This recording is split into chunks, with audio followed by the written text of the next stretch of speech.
Busut Nahum, Ayuma Hatnage, Magadi Humañi, Lumutia Dairo Bohongwa. Saludos cordiales y deseo se encuentren bien a donde quiera que estén. Hoy hablaremos y aprenderemos sobre la letra de las vocales. En idioma garífuna existen 6 vocales, las cuales se dividen en fuertes y débiles. Las fuertes son las siguientes: A, E, O. Garunati, Gayumati, Lumagararati. Débiles: I, U.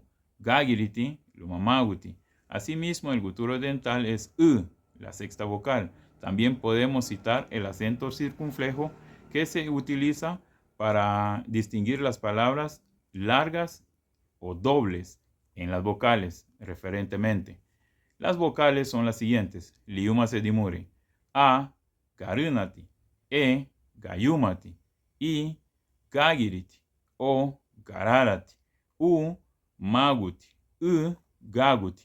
En este mismo video podemos hablar de las letras del alfabeto, que son las siguientes: libuña dimuri, letras del alfabeto o del abecedario: A, B, C, D, E, F, G, H, I, K, L, M, N, Ñ, O, P, R, S, T, U, W, Y, I y la I.